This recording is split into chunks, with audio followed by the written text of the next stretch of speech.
Bonjour à tous. Le but de ce webinaire aujourd'hui, c'est comme chaque année un webinaire de lancement de la campagne pour formaliser un petit peu le lancement des candidatures pour la campagne 2026. Je rappelle qu'il ne s'agit pas d'un webinaire où nous allons revoir dans le détail tous les critères et toutes les attentes du label. Je le dis surtout pour les nouveaux candidats, puisque pour cela, nous organisons des échanges en direct avec vous pour vous présenter tout cela. Aujourd'hui, ce webinaire est là pour vous rappeler un petit peu le calendrier, le processus, la candidature de manière globale, les différents outils à votre disposition. Et on va voir quand même dans les critères les évolutions par rapport à l'année dernière, essayer de voir un petit peu s'il y a des attentes supplémentaires. Alors, il y aura quelques évolutions, mais très légères par rapport aux années précédentes. Ce webinaire se fera en 3 temps environ. Une première sur justement la candidature, la méthodologie, comment candidater, quand exactement, jusqu'à quand aussi. Et puis ensuite, nous allons voir dans un deuxième temps les évolutions de critères pour les plages. Et puis ensuite, pour les ports, donc je m'excuse pour les gestionnaires de ports qui devront patienter jusqu'à la 3e partie de ce webinaire pour avoir une idée, un aperçu des évolutions. Sachez que de toute façon, il y en aura très très peu pour les ports cette année. Mais nous reviendrons dans le détail là-dessus. Il y a aussi présent aujourd'hui l'équipe Pavillon Bleu qui pourra vous apporter des réponses en direct sur le chat si besoin. Donc, il y a Théophile Merlot que vous connaissez déjà. Il y a Nisrine aussi qui nous a rejoint à l'équipe Pavillon Bleu et Vanda qui ne va pas tarder à nous rejoindre lors de ce webinaire. Première information, le calendrier. Alors, le calendrier sur les informations que l'on a pour l'instant à vous communiquer. Évidemment, la candidature s'est lancée depuis hier. La date limite est fixée au dimanche 7 décembre. Donc, plus ou moins comme l'année dernière, environ 2 mois de candidature. Donc, par candidature, ce que j'entends, c'est valider le questionnaire en ligne depuis votre espace pro. Pendant tout ce temps et jusqu'au courant du mois de janvier, nous étudierons vos dossiers. Donc, nous serons amenés potentiellement à vous recontacter pour des demandes de précision, pour des demandes de documents supplémentaires, puisqu'il y a évidemment un questionnaire et des annexes à fournir. Ça, vous le savez déjà. Un jury national qui aura lieu fin janvier, pour laquelle je n'ai pas de date à vous communiquer pour l'instant. Ce jury national donnera un avis sur les dossiers pour transmission au jury international qui aura lieu dans le courant du mois d'avril, plutôt sur la 2e quinzaine du mois d'avril. C'est ce jury international qui décide de votre labellisation et pour lesquels nous communiquerons directement à l'issue de ce jury. Donc, normalement, à la fin avril, de votre labellisation ou non. Sachez qu'il faudra, pour cela, comme d'habitude, éviter de communiquer sur votre labellisation jusqu'à l'annonce publique officielle qui aura lieu lors de la cérémonie annuelle qui se tiendra, comme d'habitude, dans le courant du mois de mai et pour lequel nous déterminerons dans le premier trimestre 2026 le lieu de cette cérémonie.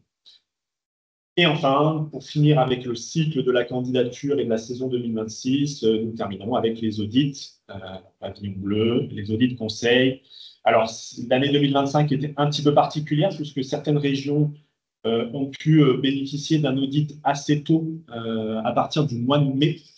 Donc, même avant la cérémonie, c'était pour des questions de disponibilité aussi en termes de moyens humains, puisque c'était Rosalie Aigu qui, ancienne chargée de mission, avait réalisé des audits sur ces anciennes régions d'instruction, notamment sur PACA, Bretagne et Normandie pour les ports, qui, eux, pour le coup, n'étaient pas contraints par rapport à la saison d'ouverture de baignade.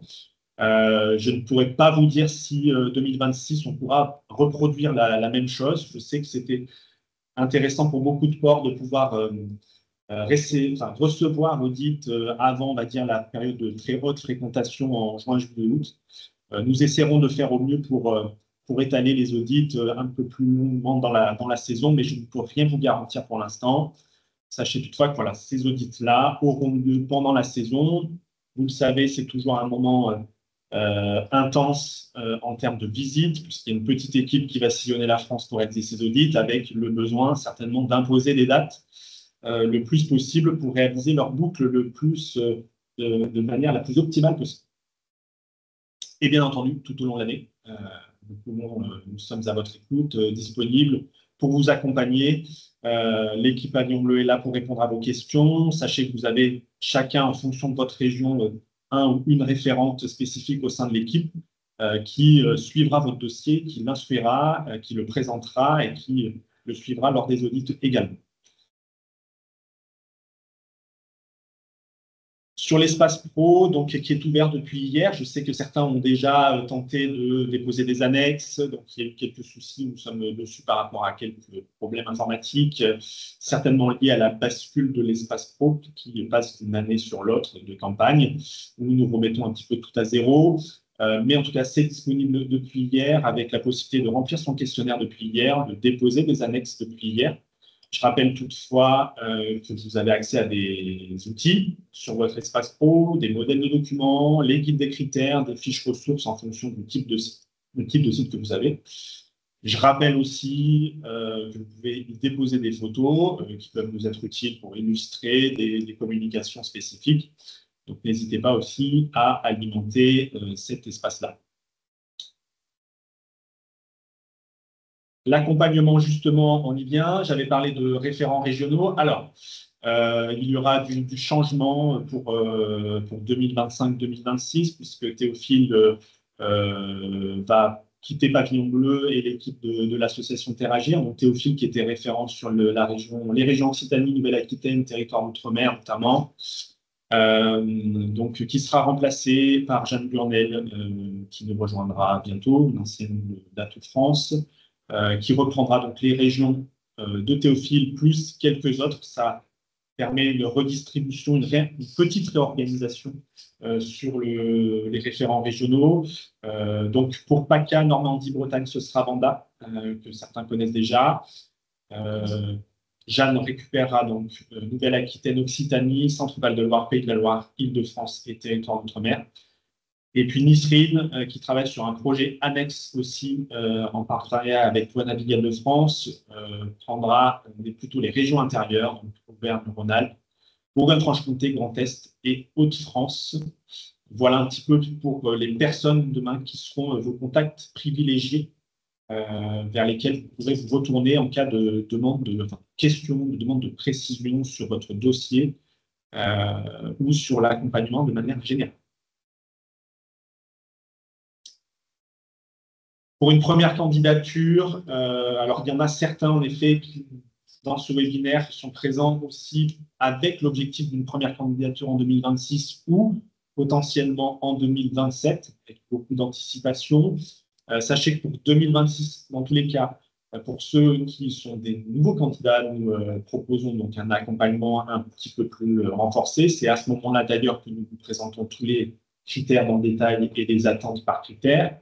Donc, il y a 3 temps de cet accompagnement-là. Une première visioconférence à organiser, si elle n'a pas déjà été faite, à organiser avec votre référent, votre référente régionale, donc plutôt là dans le courant du mois d'octobre, pour essayer de refaire un petit peu l'état des lieux, des critères, de la méthode, de tout ce qu'on s'est dit aujourd'hui, et de pouvoir essayer d'établir derrière le calendrier de mise en place et de validation de votre dossier. On réalise généralement un audit, donc une visite déjà sur site. Alors, il y a ceux qui, par anticipation pour la candidature 2026, avaient organisé, on avait pu organiser avec eux un audit dès cet été 2025, dans l'optique d'une candidature pour 2026. Si ce n'est pas le cas, s'il n'a pas eu le temps de le faire, et si finalement vous êtes nouveau candidat avec l'objectif qui vient de se définir et d'être validé dans votre collectivité, on peut aussi organiser un audit, une première visite pendant l'automne. Alors forcément, ce ne sera pas en situation, puisqu'il n'y aura pas de baignade, en tout cas là je parle pour les plages, il n'y aura pas de baignade sur baignée, mais ça nous permettra de faire du repérage du terrain et de vérifier ce qui a été validé et ce qui n'a pas été, et ce qui reste à faire. Et enfin, troisième temps, ce sera une deuxième visio, plutôt dans le courant du mois de novembre également, pour vous aider à remplir le questionnaire pour la première fois, puisque quand on est nouveau candidat, il y a en effet énormément de questions pour lesquelles il faut apporter des réponses. Parfois, vous n'avez pas tout de suite, puisque ça dépend d'autres collectivités, d'autres compétences et d'autres partenaires. Pour les candidats historiques, qui sont plutôt dans un process de renouvellement, les réponses sont conservées d'une année sur l'autre, donc forcément le questionnaire n'a plus la même densité et intensité de travail nécessaire. Donc voilà, un petit peu ce qu'on pouvait dire sur cet accompagnement. En tout cas, c'est une slide plutôt destinée à ceux qui sont aujourd'hui dans une posture de toute première candidature pour 2026, voire 2027, même si pour 2027, on peut déjà s'imaginer un premier audit pendant l'été 2026 en situation. Ça, c'est tout à fait aussi possible pour ceux qui sont vraiment dans une anticipation très forte. On en vient au tarif aussi. Alors, pas de changement. À ceci près, je crois qu'on est sur une augmentation moyenne de 1-2% des tarifs sur l'ensemble des candidatures. Les devis sont téléchargeables depuis votre espace pro. C'est vrai que je ne l'ai pas mentionné, mais dans mes outils, vous avez l'espace Ma Facturation qui vous permet d'établir un devis sur la base du nombre d'habitants ou du nombre d'anneaux. Pour les communes, ce sera le nombre d'habitants et puis en fonction du nombre de plages que vous déposez en candidature. Donc, ça vous donnera un premier ordre d'idée des montants qui seront demandés et les factures interviennent. Donc là, comme cette année, plutôt courant du mois de juillet, une petite précision aussi, enfin un petit point d'attention, puisque c'est arrivé plusieurs fois cette année aussi, attention, il est arrivé d'avoir des dossiers avec des doublons, enfin des plages en doublons. Sachez que de toute façon, dès qu'une plage a été enregistrée, même si pendant plusieurs années, elle n'est pas candidate, elle est toujours dans votre dossier. Il suffit de réactiver cette plage, de la modifier son statut en tant que plage candidate, demande de labellisation pour l'année en cours, ce qui permettra d'éviter de recréer la même plage plusieurs années de suite. Communication maintenant. Donc pour les réseaux sociaux, alors comme chaque année, on fait appel à vos contenus, photos, scripts aussi pour partager des publications, réaliser des publications. Alors forcément, on a une communication l'été qui fonctionne aussi dans un cadre de promotion des sites Pavillon Bleu. On aimerait aussi pouvoir pérenniser notre communication sur la basse saison, donc plutôt dans une posture de témoignage de candidats. Donc, là, on n'est pas vraiment dans la valorisation de lauréats Pavillon Bleu, mais plutôt de personnes ou de sites qui sont candidats et qui souhaitent candidater pour la prochaine campagne. Et donc, on pourra certainement être amené en tout cas, à recueillir vos témoignages, si possible, pour valoriser votre site et vos motivations pour candidater. Ça fera partie en tout cas, des contenus, des sujets que nous souhaiterons traiter pendant cette basse saison 2025-2026. En tout cas, comme je le disais tout à l'heure sur l'espace pro, vous avez la possibilité de déposer des photos à l'envie sur votre compte que nous pourrons récupérer pour les utiliser pour de l'illustration de contenu. Sur le nouveau site Internet, qui a été mis en ligne lors de la cérémonie 2025, nous avions lancé un appel à contenu en avril, il me semble mars-avril 2025, pour obtenir des informations actualisées de vos sites candidats, donc des plages et des ports, mêlant texte descriptif, des visuels, des verbatims. Donc là, vous avez l'exemple d'une page, enfin d'une fiche, un petit peu tronquée, mais en tout cas d'une fiche complète avec tout ce qui nous a été transmis pour décrire une plage. Il y en a beaucoup encore sur le site, enfin sur la carte interactive qui sont des fiches sans information. Hein, donc la seule information sera c'est revenu, je ne sais pas pourquoi. La vue aérienne du site et de sa géolocalisation. Alors, si là, vous allez sur le site Internet et sur la carte interactive, vous ne verrez plus rien. C'est normal, hein, puisque la carte est directement connectée à l'espace pro et au statut des sites labellisés sur l'espace pro. Donc là, vu qu'on est reparti sur un reset, pour la campagne 2026, les sites sont en statut pas de dossier envoyé, donc plus rien n'apparaît sur la carte, c'est normal. Néanmoins, pour tous ceux qui n'avaient pas pu apporter de réponse à notre appel à contenu d'avril dernier, je vous invite à nous proposer du contenu sur le format, les formats et les spécificités précisées dans notre appel. Alors, on pourra alimenter les fiches pour qu'elles puissent être prêtes pour la mise en ligne de la saison prochaine. Alors, je continue. Si je ne vois pas de main levée, je pense qu'il y a peut-être quelques questions à l'écrit. Une question sur la tarification. Oui. Pour la tarification d'une plage gérée par une communauté d'agglomération, oui. Est-ce qu'ils prennent en compte le nombre d'habitants sur laquelle la plage se situe, donc la commune, j'imagine, oui. Plutôt que sur la communauté d'agglomération? Oui, sur la commune. Ça, c'est sur la commune, première échelon de compétence sur la gestion du site de baignade, mais en tout cas, en effet, ce sera toujours en fonction du nombre d'habitants de la commune où est implanté, localisé le site de baignade. Alors, quelques informations avant de vous parler des critères et avant de vous parler finalement de quelques évolutions sur certains critères, que ce soit sur les plages ou les ports. Une petite recontextualisation aussi. Vous savez que le Pavillon Bleu, c'est un label international. Nous nous basons sur un référentiel de critères nationaux, mais qui se base lui-même sur un référentiel international. Donc, le principe de base, c'est que le référentiel international fait foi, c'est le minimum requis à mettre en place sur tous les pays membres du réseau. Bien sûr, chaque pays est libre d'en faire plus et d'en demander plus que le référentiel international. Donc, c'était déjà le cas en France par rapport au référentiel appliqué dans le monde entier. Toutefois, notre référentiel national, comme vous le savez, on se propose à chaque année de faire des évolutions, de le faire évoluer, parfois plus légèrement, parfois de manière plus importante. Pour le référentiel international, tous les 4 à 5 ans, il y a une révision des critères à l'international et du référentiel. Donc, on arrive dans cette période-là de révision, donc dans un processus qui a déjà été entamé pour tous les types de sites, plages, ports et bateaux. Donc pour les plages, la révision a été finalisée. Ça n'a pas encore été totalement validé par le réseau Blue Flag, mais ils souhaitent quand même que la révision des critères internationaux soit mise en place et appliquée pour la saison 2027. Je ne parle pas de l'été 2026, mais je parle bien de l'été 2027, avec donc de nouvelles grandes thématiques à l'international qui émergent.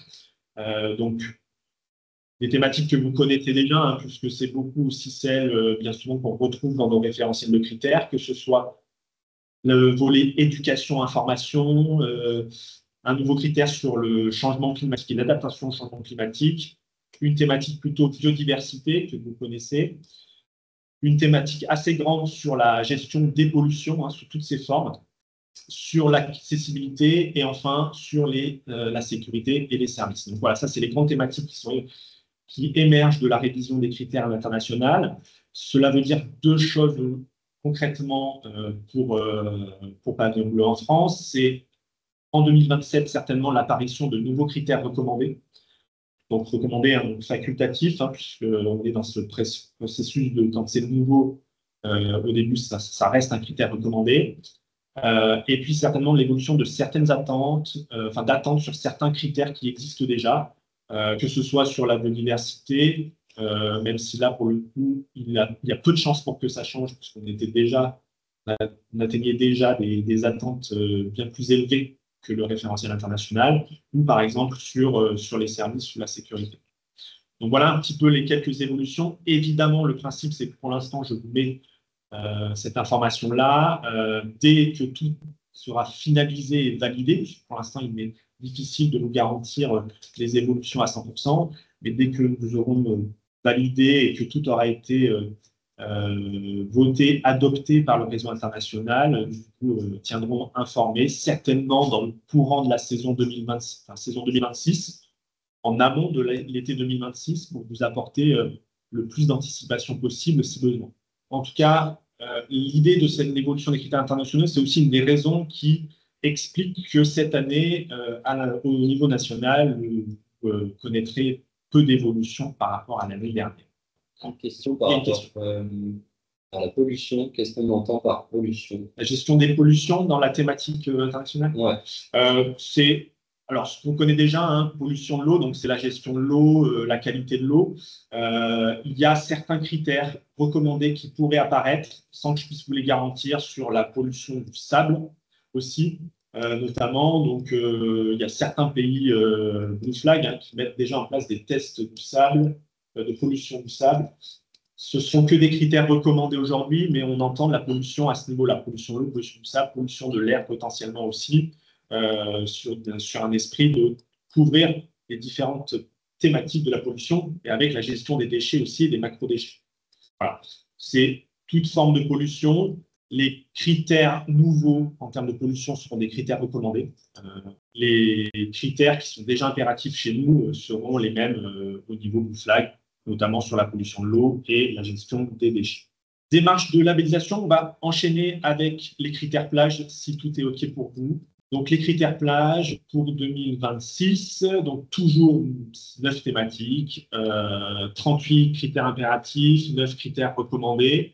On va, thématique par thématique, vérifier s'il y a des évolutions ou non. Donc, s'il y a des questions sur des critères, n'hésitez pas à ce moment-là, puisque le principe, c'est surtout d'insister aujourd'hui et de s'attarder sur les critères qui évoluent.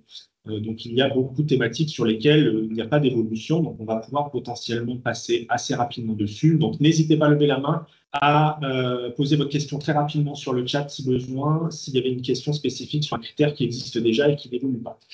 Sur l'eau et l'assainissement, donc pas d'évolution pour 2025-2026. Donc, ce qui était prévu en 2025, ce sera la même chose pour 2026. Pas d'attente supplémentaire, pas de spécificité. La seule évolution, mais qui n'a aucun impact, c'est qu'il y avait un critère sur l'information à produire sur la qualité de l'eau de baignade hors saison. C'était quelque chose qui était un critère recommandé, qui reste un critère recommandé, mais qui est le critère numéro 2 dans un processus de renforcement du suivi, puisque l'idée du renforcement, c'est en effet peut-être de produire des analyses ou un suivi sur les ailes de saison, donc en augmentant la fréquence, la période de surveillance de votre baignade. Mais il y a aussi la notion d'augmentation de la fréquence des suivis et des contrôles qui peut être réalisé, qui est déjà réalisé aussi par certains d'entre vous. Hein. Il n'y a pas que les contrôles ARS, il y a aussi ce que les communes ou les collectivités produisent dans leur propre labo pour permettre un suivi plus constant et une meilleure réactivité en cas de problème. Voilà. Ça, c'est la seule évolution, mais qui en soi n'impacte en rien pour la labellisation prochaine, puisque c'est juste une précision sur le critère qui reste un critère recommandé dans tous les cas. Sur la biodiversité, pas d'évolution non plus. Il y avait déjà eu énormément d'évolutions ces dernières années sur la mise en impérativité de certains critères, l'apparition de nouveaux critères. Donc, pas d'évolution spécifique. Les mêmes attentes seront attendues sur les différents critères. Là, pour le coup, absolument rien n'a changé, ce qui veut dire que sur le questionnaire de candidature, rien n'aura changé non plus. Un petit rappel toutefois, vous savez, chaque année, nous avons un prix qui s'appelle le prix Thomas Joly, qui est un prix spécial pour la biodiversité, qui nous permet d'organiser un jury spécial avec nos experts de la biodiversité qui permettent de choisir, sélectionner parmi un candidat plage et un candidat port, une action donc, en faveur de la biodiversité qui aura été présélectionnée par l'équipe. Donc, c'est en lien avec le critère 12. Hein. Donc, évidemment, plus nous avons d'informations sur ce critère 12 et sur les questions relatives au critère 12, et plus nous serons en mesure d'avoir les bonnes informations pour présélectionner et présenter ça en jury Thomas Joly. Sur la sécurité, pas d'évolution supplémentaire. Il y avait déjà eu l'apparition d'un nouveau critère recommandé, le critère 23, proposer des actions de prévention l'année dernière, qui est toujours un critère recommandé. Donc, pas de spécificité particulière à ajouter sur cette thématique non plus.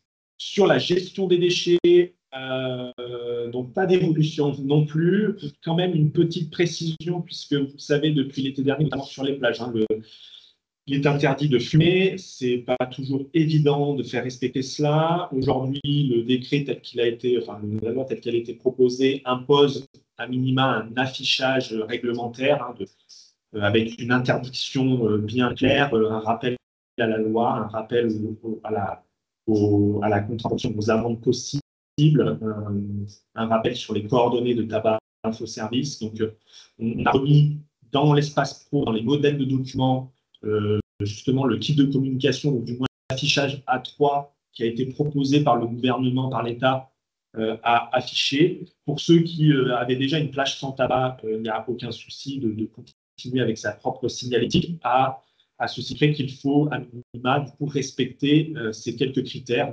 d'interdiction correctement signalée, de rappel à la loi, de coordonnées de tabac à service dessus.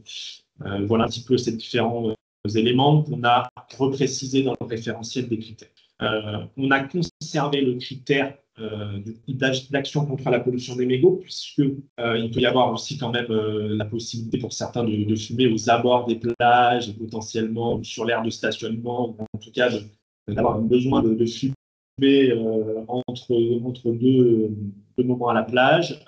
Donc l'idée étant quand même de conserver des points de collecte spécifiques ou de proposer des cendriers de poche réutilisables pour garantir quand même pour tous ceux qui, d'une certaine façon, auraient envie de fumer, même à l'extérieur de la plage, de pouvoir garantir une réduction de la pollution via les mégots. Donc voilà, c'est un petit peu la seule chose qui évolue, entre guillemets, puisque pour tout le reste, on est toujours sur les mêmes principes, les mêmes attentes.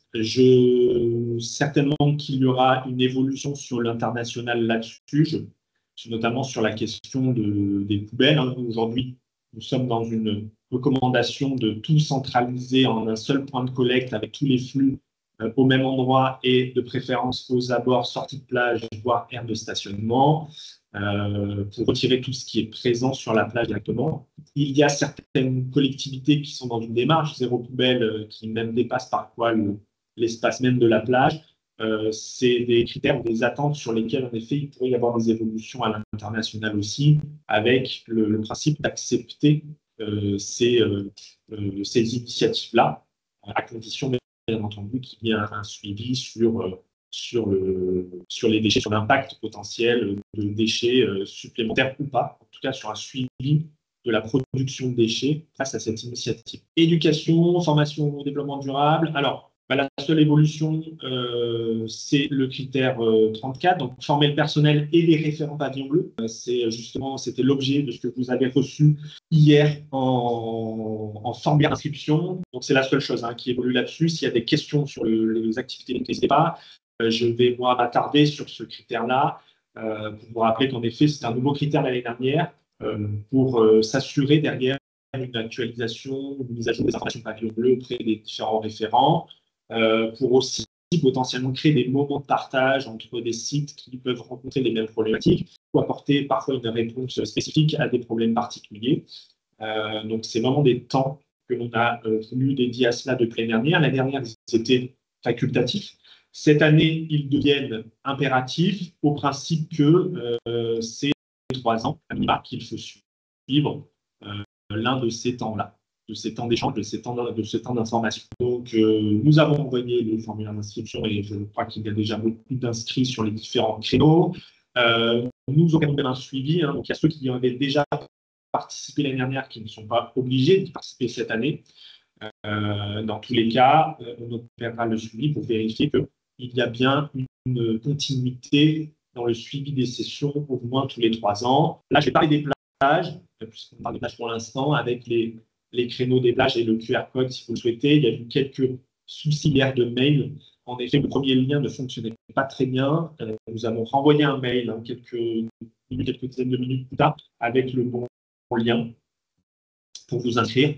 Bon, toutefois, ce n'est toujours pas fait. Vous pouvez aussi flasher ce QR code pour vous inscrire sur l'un des créneaux.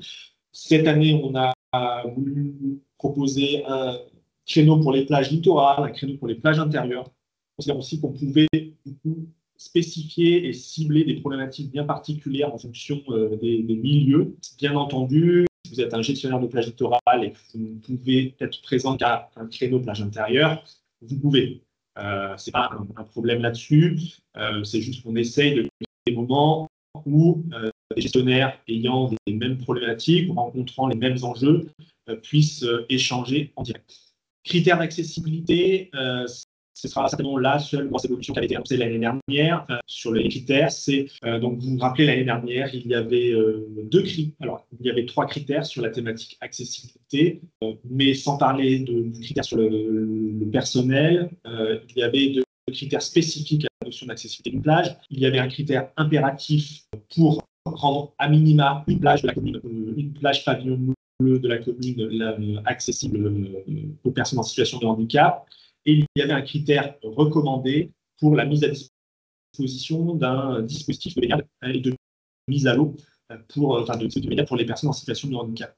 Dans une logique de continuité du parcours d'accessibilité jusqu'à la baignade, il semblait logique de pouvoir rendre impératif ce critère de poser du matériel dispositif de baignade. Ce qui fait qu'aujourd'hui, on se retrouve avec un seul critère impératif, puisque c'est un parcours dans sa globalité, qui recense de l'aire de stationnement jusqu'à l'eau, la notion d'accessibilité pour les personnes en situation de handicap. En conséquence, en effet, vous ne trouvez qu'un seul critère impératif. On avait énoncé cela déjà l'année dernière, ça a été évoqué aussi en audit cet été. On pourra revenir vers vous lors de l'instruction dossier pour vérifier où vous en êtes sur ce principe-là, si d'aventure cela posait un souci particulier. Il y a des questions. Oui, il y a une question sur la formation. Ça s'adresse au personnel sur le terrain ou ceux qui gèrent plutôt le dossier pavillon. Alors, vous parlez des créneaux, du critère 34. Alors, très nettement, à la base, c'est pour les pavillons bleus. Mais en réalité, si le personnel, puisqu'en effet, parfois, c'est toute une équipe qui travaille derrière la gestion d'une plage et d'un site de baignade, peuvent être conviés les autres membres du personnel. C'est ouvert. Puisque nous, plus on considère que derrière, on va pouvoir sensibiliser, écrire les enjeux pavillon bleu et partager vos problématiques. Et si vous êtes tous concernés directement en tant que staff qui gère un site de baignade, c'est tout à fait ouvert aussi à ce personnel-là, personnel saisonnier notamment. Après, il faut savoir, bien entendu, que sur les périodes, en conséquence, au vu octobre-novembre, on va d'abord cibler les référents pavillon bleu et en fonction du personnel, qu'il soit à l'année, ça sera évidemment estimé, ça sera peut-être trop la période. Mais sachez que chaque créneau sera enregistré, donc pourra être visionné aussi sur demande si besoin par un membre de votre activité supplémentaire pour prise de connaissance.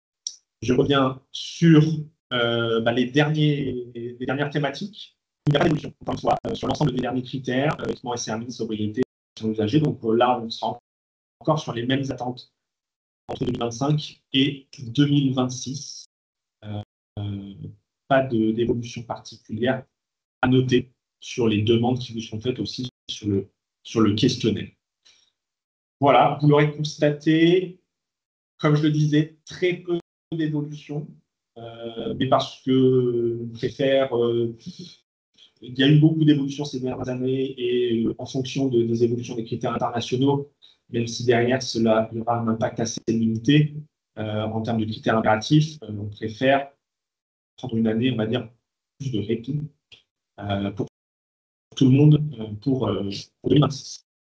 On a terminé avec les critères plage. Est-ce qu'il y a d'autres questions qui émergent? Il y a des remarques sur les élections municipales et il y a Madame Pouillot qui la parole à Lady, madame. Oui, bonjour. Bonjour, monsieur, pardon. C'est pas grave. On a une question. Donc, sur une plage, sur la saison, on a eu, par rapport aux analyses ARS, que des bons résultats, sauf une fois où on a eu une mauvaise analyse. Oui. Pollution. Est-ce qu'on va perdre le label bleu?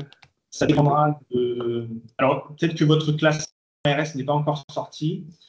Donc, ça va dépendre du classement. Ce qu'on peut faire, nous, c'est aussi faire le calcul des 4 dernières années ou des analyses et vérifier déjà dans notre base et dans nos outils de calcul si, ce qui pourrait ressortir sans attendre le classement ARS.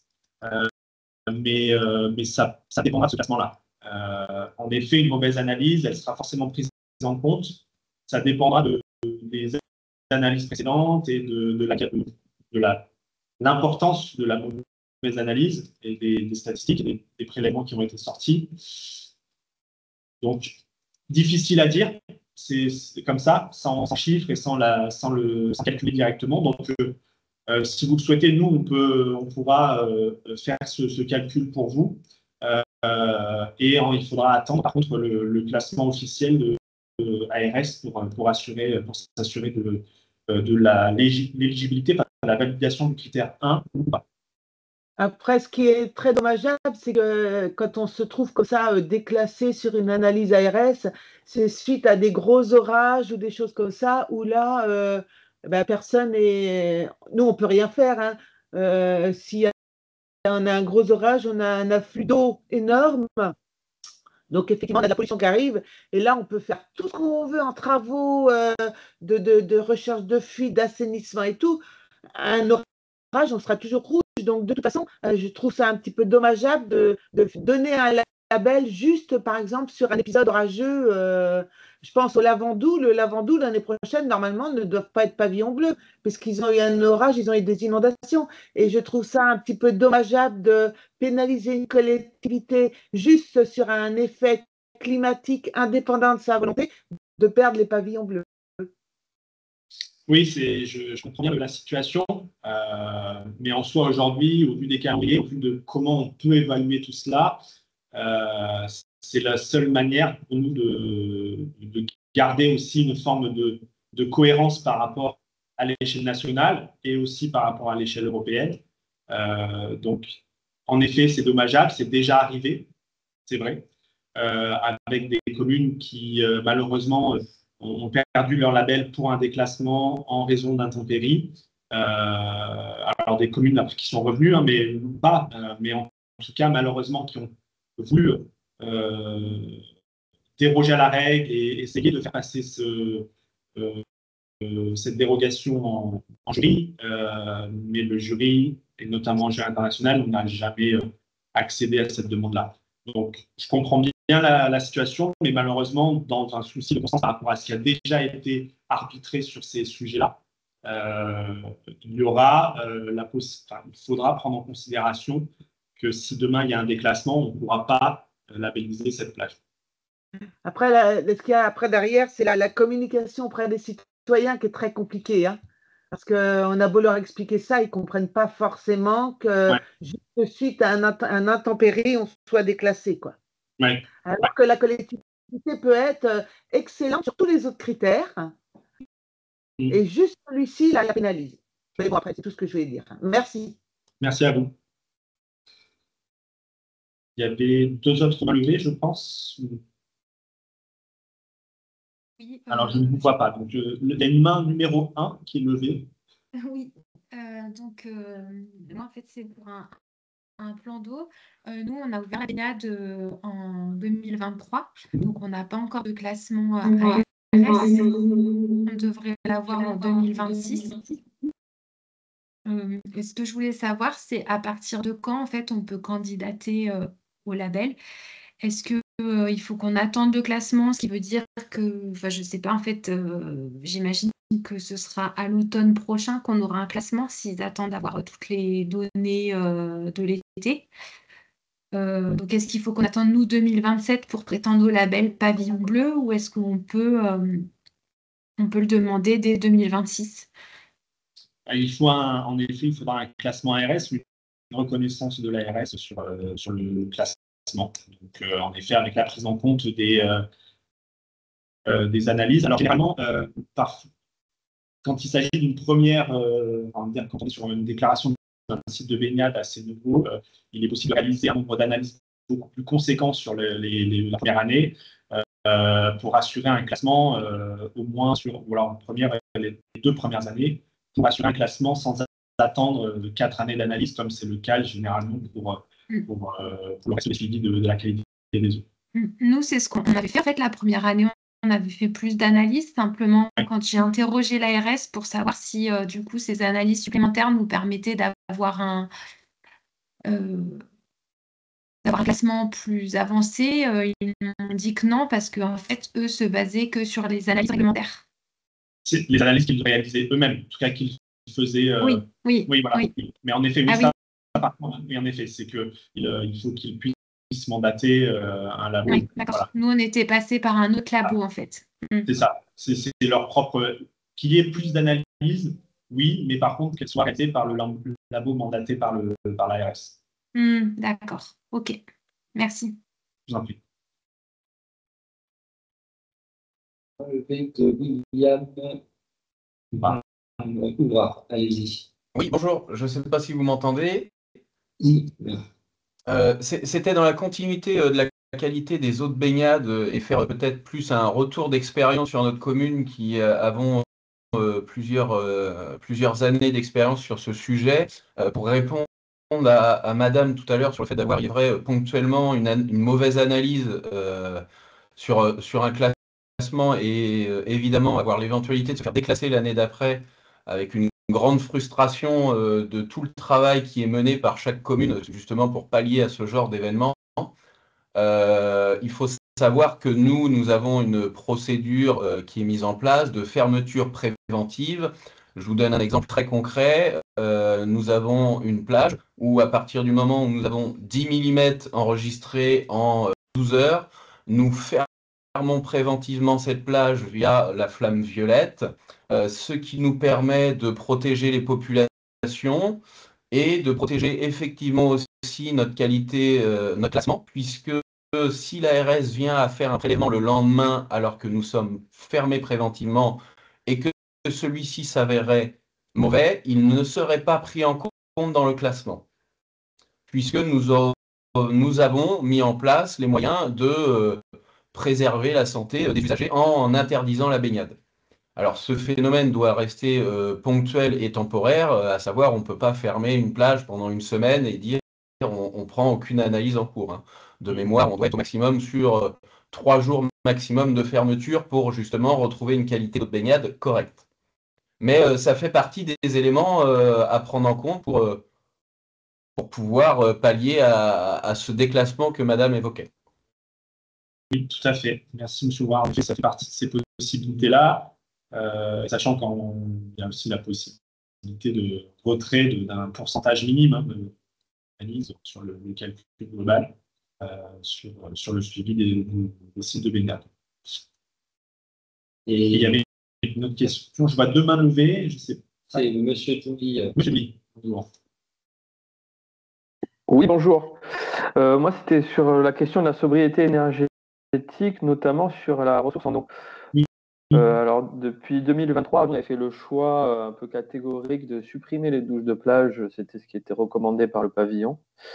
Mais petit à petit, on a eu, on va dire, un lever du mécontentement de la population. Et cette année, surtout, où même des plages ont été désertées au profit de plages d'autres communes. Donc, le maire nous demande aujourd'hui de trouver une solution alternative. Donc, sachant qu'on a supprimé toutes les douches de plage, il faudrait qu'on revienne à quelque chose d'intermédiaire, on va dire. Est-ce que ça, le pavillon le tolère et dans quelles sont les solutions possibles? Alors, sur la suppression des douches, alors s'il y a un retour en arrière, bon, c'est malheureux, hein, c'est regrettable, mais dans tous les cas, la question des actions d'économie de la ressource en eau, c'est la suppression des douches ou la limitation du nombre de douches ou le remplacement par des rince-pieds, en tout cas par des équipements qui sont plus économes dans leur consommation. Donc là, vous étiez à un niveau potentiel d'économie, forcément avec un retrait total. C'est sûr que ce ne sera pas aussi optimal si demain il y avait un retour en arrière par rapport à ça. Mais il y a des solutions possibles, on va dire, pour le consensus. Je sais qu'il y a des endroits, notamment Côte d'Azur, où ils proposent des douches plus économes, voire même en circuit fermé. Après, certainement avec un niveau d'investissement assez important. Hein. sur ces sujets-là. D'autres ont supprimé les douches pour les remplacer avec des rince-pieds économes aussi, sur la côte basque notamment. Donc ça aussi, c'est des possibilités on va dire d'équipements plus économes, malgré ce retour en arrière, je dirais. D'accord. Ok, je vous remercie. Merci. Une question Oui. De Madame Leblay qui demande si les communes ont testé les volumisateurs pour se rincer et si c'est plus économe en eau. Donc je laisse répondre pour ceux qui participent, qui auraient mis en place des volumisateurs. Cinéma. Sinon, alors après, ça ne sera pas des volumisateurs en tant que douche, mais c'est vrai que les rince-pieds proposés sur le Pays Basque, c'est vraiment sur le principe de volumisateur. Alors, c'est pour se rincer les pieds, pour le coup, mais qui ont l'efficacité d'avoir un temps bien spécifique de rinçage et donc de limiter concrètement la quantité d'eau consommée. Il y a aussi la question d'éviter le fait aussi on va dire les mésusages de tels équipements. Donc ça, c'est pas pour les douches, en tout cas, c'est pas des volumisateurs au sens de douche, mais c'est dans le même principe de volumisateur pour les pieds. Et qui fonctionne, et qui s'appelle During. Et qui font certaines parties d'une des fiches solutions que nous sommes en train de mettre en place pour notre catalogue de solutions en développement.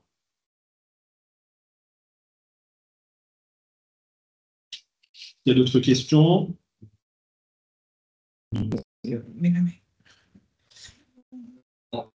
Si. Non? Oui. Oui, bonjour. Donc, sur notre petite plage de Dordogne, nous avons quand même quelques difficultés au niveau de la gestion des déchets. Donc, tous les ans, on nettoie manuellement tous les jours la plage, effectivement. Nous avons diminué les postes autour des plages de déposer des déchets, mais on est quand même inquiet de l'arrivée ou enlever complètement tous les containers nous semble quand même compliqué. Et on est quand même inquiet. Est-ce que vous avez des retours, vous, sur d'autres plages où ça fonctionne plutôt bien et qu'est-ce qui a été mis en place?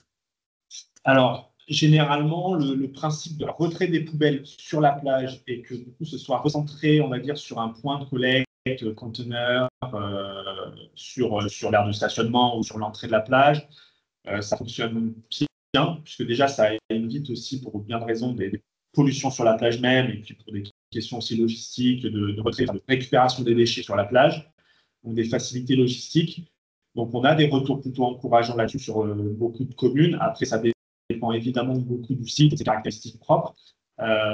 Donc ça, c'est plutôt encourageant. On pourra certainement vous mettre en relation avec des collectivités pour lesquelles ce principe et ces initiatives ont fonctionné. Elles fonctionnent aussi parce qu'il y a eu beaucoup de communication et beaucoup d'informations en amont et de prévenir assez vite sur comment fonctionne la collecte et la gestion la collecte des déchets et de réorienter correctement les usagers sur ces points-là.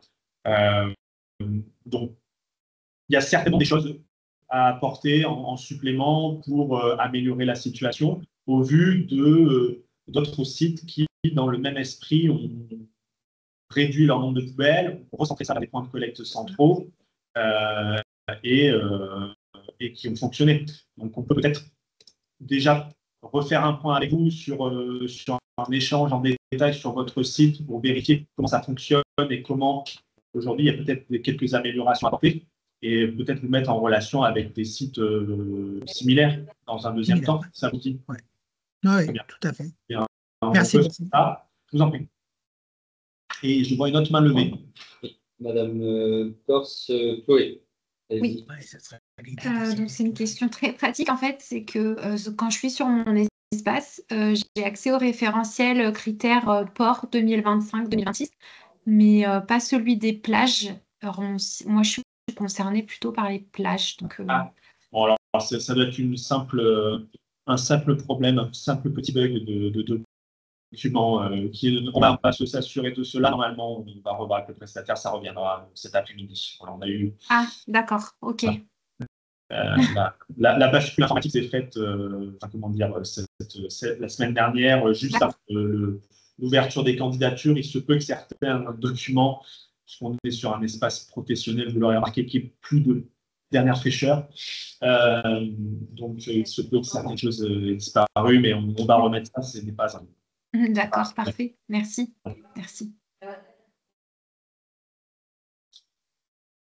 Alors, s'il n'y a pas d'autres questions, on va pouvoir passer au port. Donc, pour ceux qui étaient qui étaient vraiment uniquement sur la gestion des plages, pas forcément pas nécessaire de rester. En tout cas, par intérêt propre, si vous le souhaitez, vous pouvez rester, bien entendu. De toute façon, ce sera assez court, puisque pour les ports, il y a encore moins d'évolution que ce qui a été présenté pour les plages. Donc, on va pouvoir aller assez vite. Pour ceux qui nous quittent après cette présentation pour les plages, je vous souhaite une bonne campagne de candidature. N'hésitez pas à bien relever les coordonnées de votre référente régionale pour votre dossier qui va le suivre et qui pourra organiser avec vous des échanges si besoin dans le détail sur les critères et les questions qui vous viennent pour valider votre candidature. Donc, une petite question. Sur la formation, oui. La question c'était de savoir si elle doit être absolument effectuée par le référent officiel. Donc, pour la commune du Bauge-du-Roi, c'est une question. Non, pas nécessairement. Il y a deux référents normalement sur un dossier, un référent principal et un référent secondaire. Ça peut être un des deux référents. Le principe, c'est qu'une personne qui est en pilotage sur le dossier de candidature maîtrise les enjeux et soit, on va dire, mis à jour dans les actualisations, dans les évolutions du programme bleu, des enjeux du développement durable. Donc, une personne ou l'autre, ça vaudra pour le site, mais il faut que ce soit quand même une personne qui soit quand même, on va dire, pilote sur le dossier, sur le projet de labellisation. Est-ce que ça répond à la question? Très bien. Écoutez, à ceux qui, gestionnaires de plage, je vous souhaite donc une bonne fin de journée, une bonne candidature. Je vais continuer sans transition avec les ports pour vous présenter un petit peu les évolutions de critères pour la candidature 2026. Alors, évolution de critères, donc 35 critères impératifs à respecter, 8 critères recommandés, toujours 9 thématiques spécifiques aussi. Donc, vous allez voir, pouvoir voir qu'il y a très peu d'évolution. Si vous avez des questions, par contre, c'est aussi le moment de les poser en fonction des précisions spécifiques, d'attente, d'interrogation sur des critères. Pour l'eau et l'assainissement, pas d'évolution 2025-2026, toujours les mêmes critères, les mêmes attentes pour cette thématique. Donc, pas d'évolution dans le questionnaire non plus par rapport aux critères. Biodiversité également, donc pareil, comme pour les communes, il y a eu énormément d'évolution ces dernières années, avec la mise en impérativité du critère de l'année dernière. Donc on n'ira pas plus loin sur des évolutions cette année. On va proposer un temps de répit spécifique pour permettre justement de mettre en œuvre l'ensemble de ces critères déjà très importants sur ces thématiques-là de biodiversité.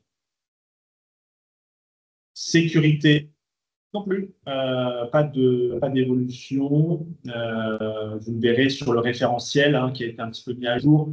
Je vous invite quand même à prendre connaissance des possibles annexes qui vous sont demandées. De toute façon, on pourra revenir vers vous dans un deuxième temps pour vérifier s'il n'y a pas de documents par rapport à votre candidature. Gestion des déchets. Alors, la seule information, la seule évolution, c'est qu'en 2025, il y avait un critère recommandé sur l'action contre la pollution des mégots. Ce critère devient impératif pour 2026. Donc, c'est la seule évolution de papier bleu pour 2026 sur les ports, avec le principe de mettre à disposition soit un point de collecte spécifique, singulier, extérieur, qui permettent de déposer les mégots dans ce flux-là, ou de mettre à disposition à la capitalerie des centres qui puissent être réutilisés par l'ensemble des usagers.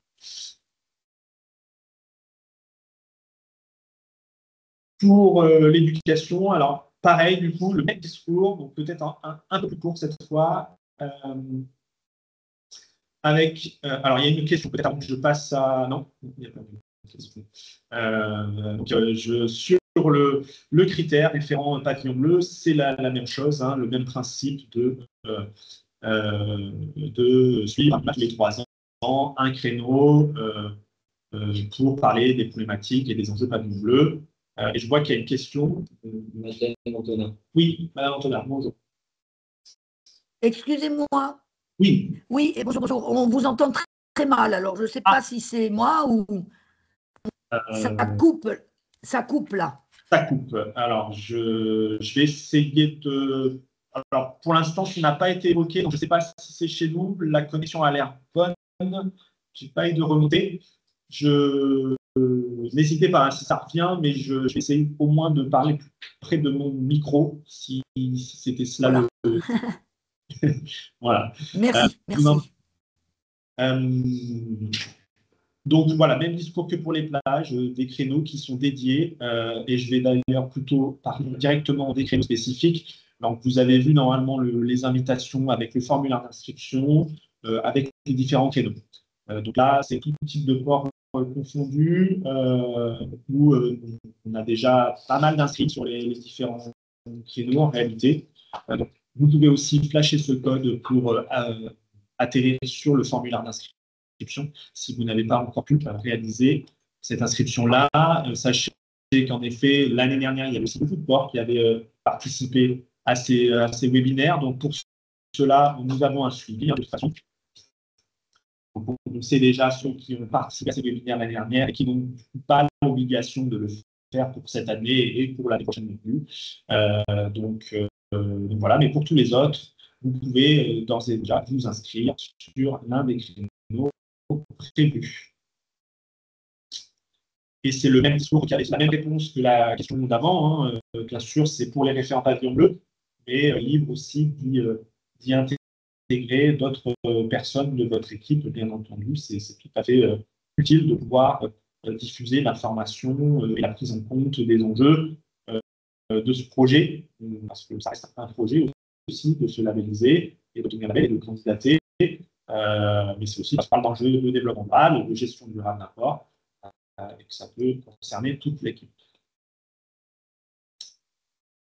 Sur les équipements et services, pas de nouveautés non plus, pas d'évolution. Donc, je vais pouvoir, je suis peut-être allé un petit peu trop vite, mais voilà, en tout cas, pas d'évolution, pas de nouveautés dans le questionnaire de candidature.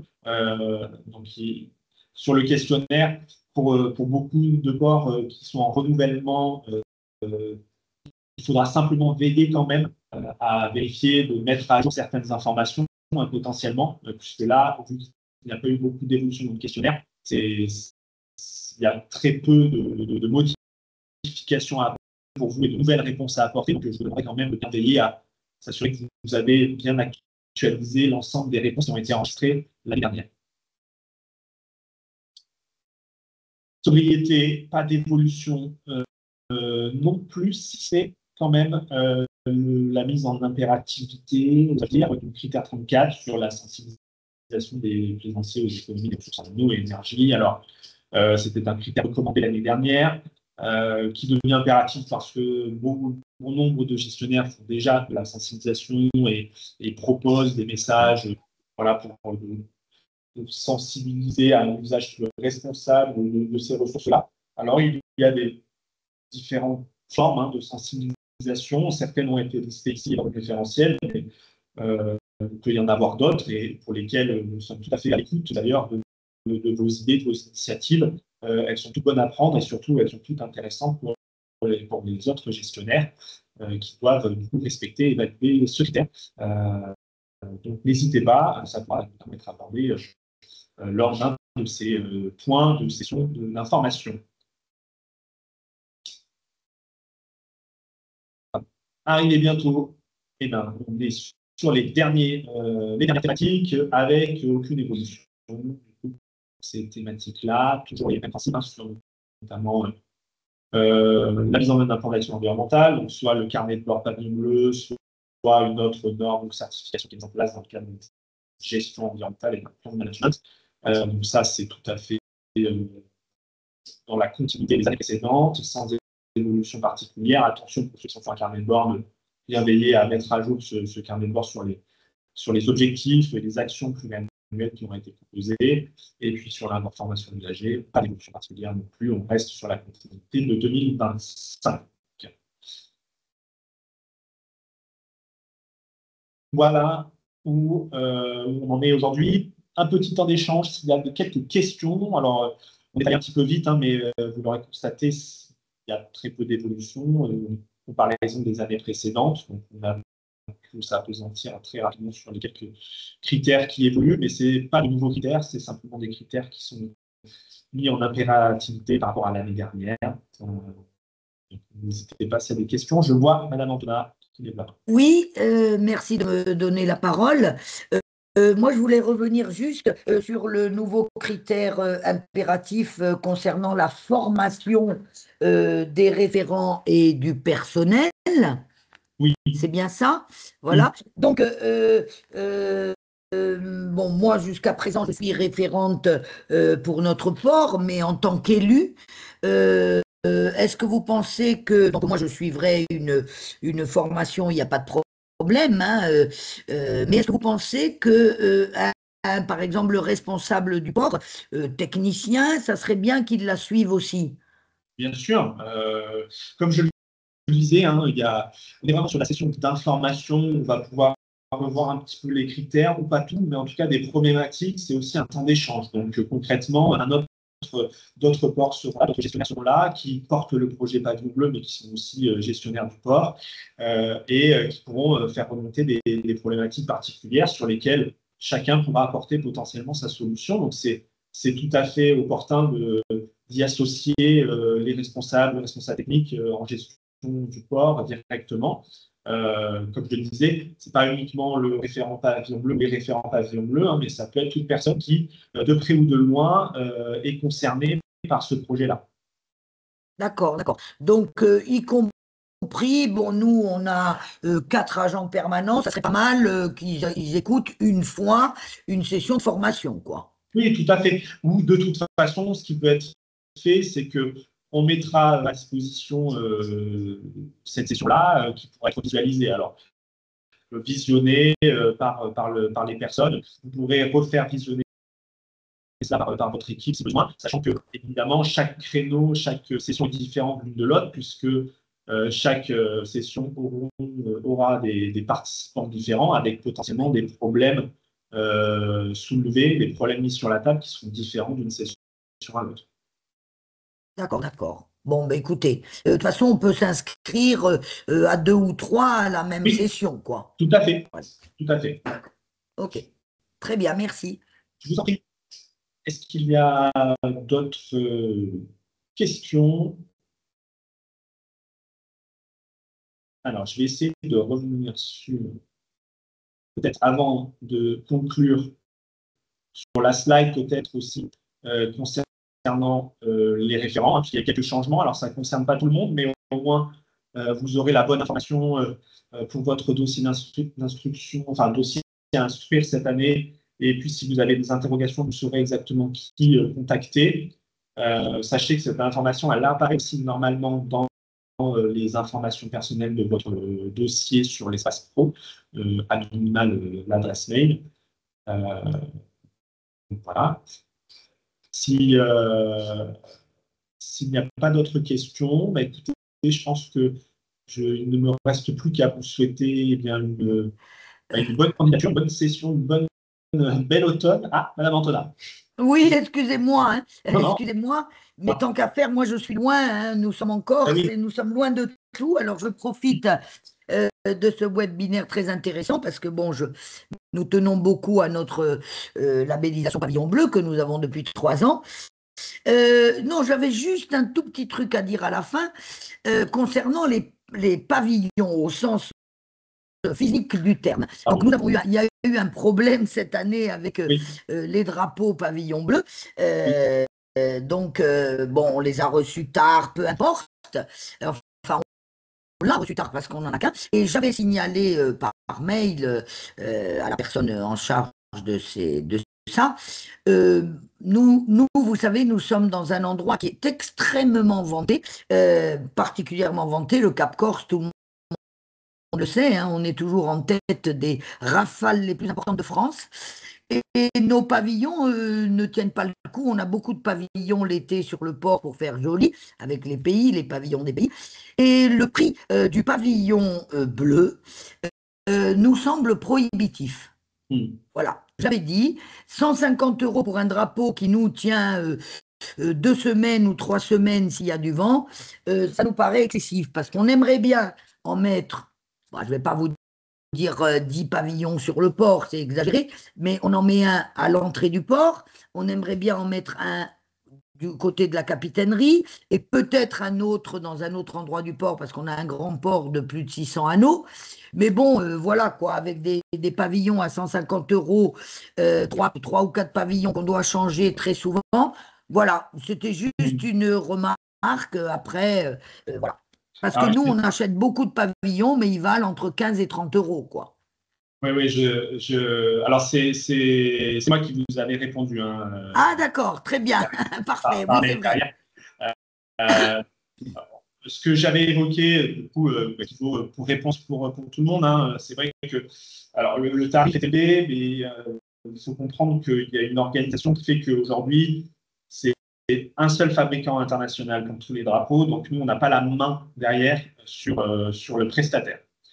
C'est un partenariat qui est réglé au niveau de la coordination internationale avec un fabricant qui est basé aux Pays-Bas. Donc, il y a déjà cette prise en compte-là en termes de fabrication, de logistique pour nous aussi, puisqu'il faut malheureusement, et on aimerait bien que ça change, mais il faut qu'on puisse faire en sorte que la coordination internationale prenne en compte nos demandes, qu'on puisse potentiellement réorganiser ça pour qu'on puisse relocaliser d'une certaine façon l'organisation, la fabrication, l'envoi des drapeaux. À voir. Ça, c'est quelque chose qu'on aimerait pousser, mais si demain on le fait et que c'est accepté pour nous, ça veut dire que pour tous les autres pays, c'est le cas. Ensuite, je vous avais évoqué en effet que je m'efforcerai cette année de travailler à essayer de baisser un peu les coûts, considérant que derrière, ce sera des coûts qui seront que l'on prendra en charge nous, c'est-à-dire que du coup, ça imputera derrière pour nous sur un budget des retombées pour fonctionner, mais je vais essayer de travailler à proposer potentiellement des tarifs plus bas. Alors, je pourrais pas clairement faire des rabais de 50%. Hein. Là, ça va être compliqué. Sachant que ce que je peux aussi essayer de travailler, mais c'est toujours la même chose, c'est que derrière, c'est des coûts qu'on essaye de prendre en main. C'est de proposer plutôt, s'il y a des drapeaux renforcés, des drapeaux classiques qui, en effet, sont, je le sais, qui peuvent vite se détériorer sur des sites venteux. Mais on a aussi des drapeaux renforcés qui permettent quand même de tenir plus longtemps puisqu'ils sont renforcés sur la bordure externe. Il y a des options et Madame Antonin, comme je vous le disais, j'ai essayé de travailler dessus pour voir ce qu'on peut faire pour améliorer la situation de tout le monde. Ouais, non, merci beaucoup. Enfin, c'était juste une remarque. Bon, qui après, ce n'est pas le pavillon qui fait la valeur du port ou de la plage, mais quand même, c'est bien de pouvoir le mettre, que tout le monde le voit, quoi. Voilà. Merci. Et il y a une main levée de Monsieur Bar. Oui, Monsieur Bar. Oui, j'abondais juste dans le même sens parce que ça fait quand même quelques années qu'on est labellisé au pavillon bleu et c'est un élément que j'ai évoqué dès la première année, la détérioration des drapeaux qui ne tenaient pas la saison. Et dès la première année, effectivement, j'ai dit pourquoi ne pas mettre tout de suite les drapeaux renforcés pour tout le monde, étant donné que c'est quand même un label de qualité sur l'environnement et que du coup on crée des déchets que l'on sait pertinemment qui vont arriver puisque les drapeaux, nous sommes tous soumis au vent. Et effectivement, voilà, au vu de la différence de tarifs, il serait quand même effectivement préférable de tout de suite partir sur des renforcés. Bon, ce n'est qu'un avis personnel, mais qui dure depuis plusieurs années. Ça fait partie des choses sur lesquelles j'aimerais pouvoir essayer de trouver une solution adaptée à tous. Donc, ça en fait partie. sachant que pour certains, le renforcer n'a aucun intérêt, sur certains sites intérieurs. Mais oui, je suis d'accord avec ce principe-là. Il faut que derrière, je puisse aussi, de mon côté, faire en sorte que dans la fabrication et dans ce que l'on reçoit, ça puisse être optimisé pour éviter les stocks en plus. Donc, il y a tout un travail là-dessus, mais qui, chaque année, prend un petit peu de temps. Donc, je vais essayer de bosser cette année, encore une fois, sur la possibilité d'optimiser l'apport de drapeaux pour tout le monde. Très bien, merci. Merci, M. Roy. Est-ce qu'il y a d'autres questions cette année sur les critères, sur le process? Il y a peut-être encore des gestionnaires de plage ou de port qui ont des questions de toute façon. Si c'est tout clair pour vous, écoutez, il ne me reste plus qu'à vous rappeler les dates. Donc, date limite de candidature. Donc, valider le questionnaire, c'est jusqu'au 7 décembre. Les annexes, elles peuvent être fournies après. C'est vraiment le questionnaire qui, lui, a une date butoir dans l'espace pro. Vous pourrez revenir après le 7 décembre pour déposer les annexes complémentaires, toute forme d'annexe, ce n'est pas un souci. Et puis, jury national fin janvier, qui donnera la première idée d'avis, en tout cas, sur votre dossier de labellisation pour 2026. Pour les nouveaux candidats, n'hésitez pas à nous contacter pour un premier échange dans le détail. Si ce n'a pas été fait, pour ceux qui ont déjà eu un échange, on peut continuer derrière dans l'accompagnement. Et donc, je vous souhaite une belle automne, une belle campagne de candidature, en espérant pouvoir vous accompagner au mieux pour les prochains jurys. Et je vous souhaite donc une très bonne fin de journée. Pour tous ceux qui veulent le webinaire enregistré, on pourra le fournir dans un lien spécifique sur demande. Merci à vous.